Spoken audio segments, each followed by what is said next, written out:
Good day, everybody. So I have with me today something I've been trying to find for a long time, and I have thought that I found it a few times, but I've been wrong.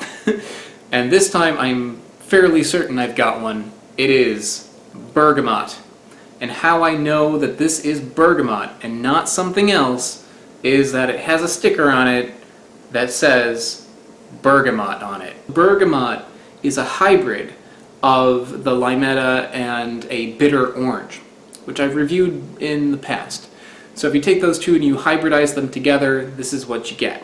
What makes this important is that bergamot is part of what makes Earl Grey tea Earl Grey tea. You use the essential oil of the bergamot to make Earl Grey tea. And it takes about 30 or so of these in order to get 1 ounce of bergamot oil. Earl Grey tea is very often made with things that are not bergamot. So what that means, it probably has either orange oil in it, essence of like lavender might be in it. There is a type of plant called bergamot mint because it has a similar scent to bergamot. If you want to get the good stuff, try to get one that does not say natural flavors on it. Make sure it says bergamot on it, and preferably nothing else. Before I cut it, let's give it a little smell test. Because once I cut this open, I'm going to be smelling the inside and not the outside. And the outside is kind of what counts here. So I'm just kind of scratch that with my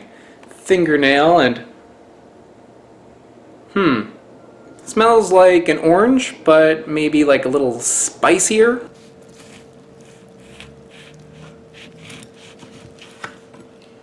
Okay, the inside looks, well, it looks kind of like an orange, but like a little bit lighter. The fruit itself, the only thing I know people do with it is they make like marmalade, and sometimes they'll make like bergamot curd instead of like lemon curd or lime curd, bergamot curd. So I'm not sure why, but people do not eat it fresh, and so it might be very bitter or sour or something, so I'm kind of like a little hesitant to take a bite into this thing. That smells like bergamot. That smells like Earl Grey tea. Oh. It's sour, but not as sour as a lemon. You know, like a lemon is like, I usually use that as a 10 on a scale 0 to 10, where 10 is a lemon. This is a little bit shy of that, maybe like an 8 or a 9. But what's really noticeable about it is that spicy taste to it.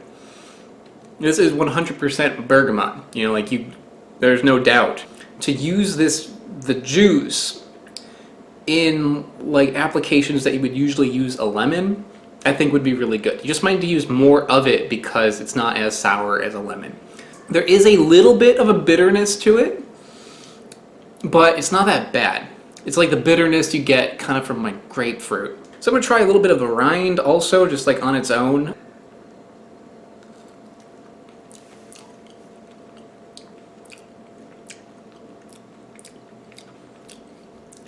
Yeah. Like floor cleaner. Where that essential oil comes from is a bit rough on its own. So what I'm going to do is I'm going to just take these rinds, I'm going to take them off, scrape out all the juice, make lemonade with the juice, and I'm using the rinds to make tea. You know, thankfully these are rather juicy fruits, so this shouldn't really need a lemon reamer. You may notice there are no seeds there. There's one in this half. I see like one right there, and it's very small. So it seems like bergamot, this bergamot has been bred to be practically seedless. Here is the juice I got out of it. Not a whole lot. This is maybe not quite a cup. Maybe like 3/4 of a cup. Alright. How much sugar? I don't know. I'm just going to put this much in. Alright.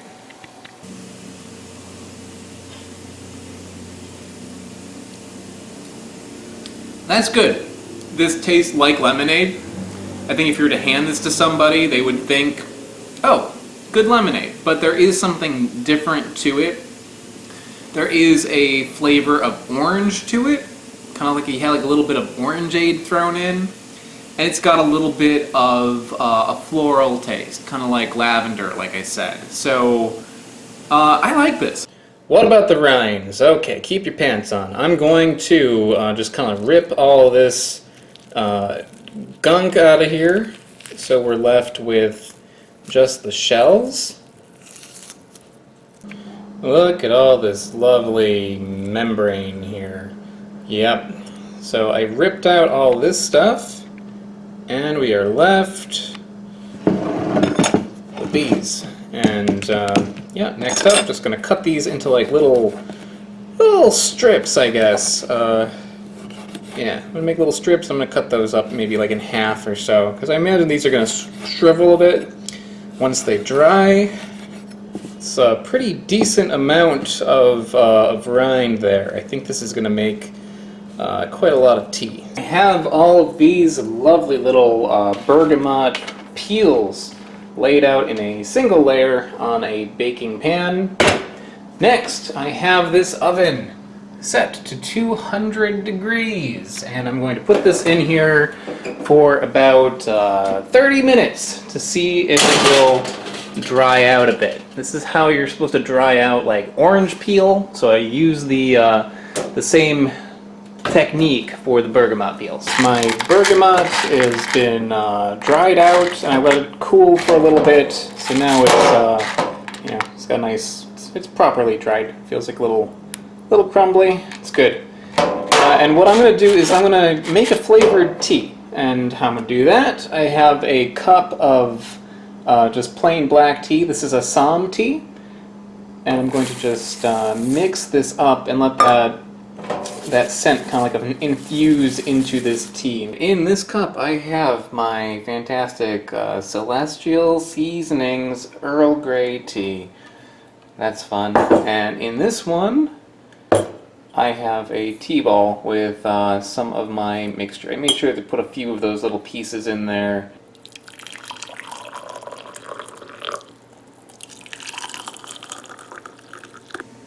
So I'm going to try the tea bag version first.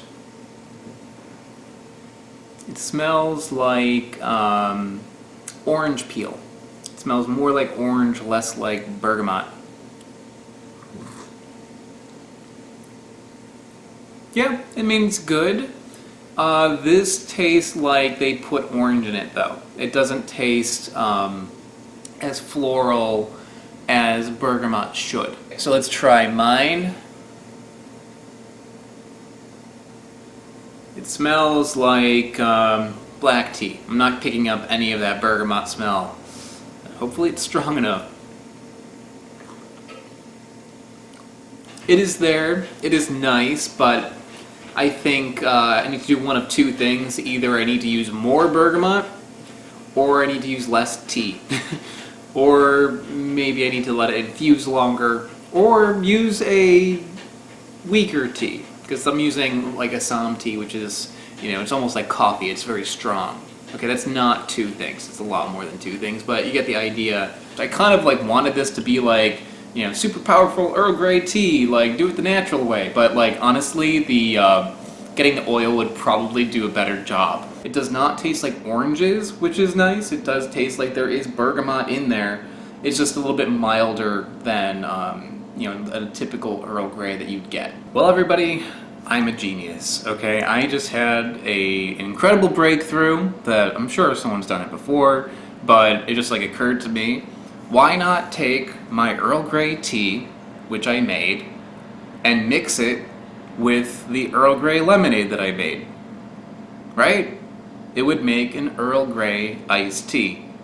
Brilliant, because like this is a great way to use the bergamot. Like if you pick one of those things up and you want to go through the trouble of making the tea, either with the essential oils or the dry rind or like whatever, and you don't know what to do with the fruit on the inside, use it like a lemon. Like use that lemon in your tea.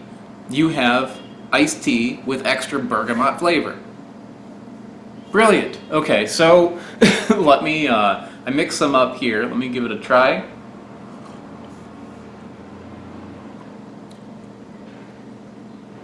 That's good. That's really good. It tastes like Earl Grey iced tea. This has more of the bergamot flavor, than if you were to use a lemon with the same tea. And it's, yeah, or to have like the lemonade on its own. Because you're using the rind and the juice, it kicks it up a little bit. Makes total sense. It's a way to use the whole fruit, and it's delicious.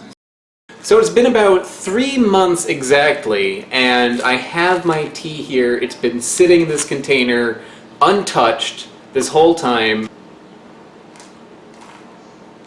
Wow, that is a very strong Earl Grey tea smell. That's what that is. It smells really good. I smell the bergamot, but it also smells like a little bit like a sweet orange kind of smell.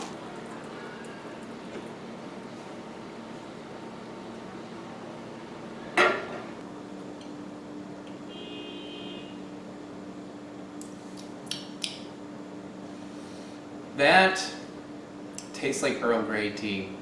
It worked. Yeah, I think it is not entirely necessary to use the essential oils to make your own bergamot tea. You can make your own bergamot tea with the rind, but you just need to let it sit. 3 months, and that definitely got into the tea leaves. I took like a pinch of the tea leaves and sniffed them, and it smelled very strongly of bergamot. So it definitely got into the tea, and you can tell. I think maybe if I were to do this again, I would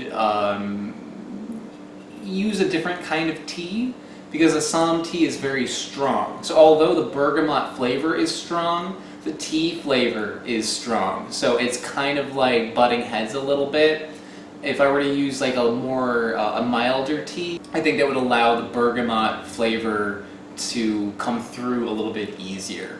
It does taste a little different though. I think because of the using the whole peel, some sugars got into here, because it's a little bit sweeter. It tastes almost like Earl Grey tea with like a little splash of honey in it. I really like Earl Grey tea, and how it was before it properly infused wouldn't quite scratch the itch of wanting Earl Grey tea, but this totally does. But yeah, I think that's about it. Hope you enjoyed this, and I'll see you next time. Bye. Hey, so at the end of this video, there's going to be a preview of next week's fruit, so stay tuned for that. But first, business! I want to give a shout out to all of my Patreon supporters. Patreon is how this channel happens. So if you want to help me out by giving a completely voluntary contribution to my channel, check out the link that's around me right now or in the description below. Big shout out to the channel Smarter Every Day. They help me out a lot on Patreon, so if you haven't heard of them, check them out. I also have t-shirts for sale. These are available on my website, which are also in the link below. If you don't want to give me money, subscribe, click the bell, like, comment, any of that stuff. Alright, thanks so much guys. Bye.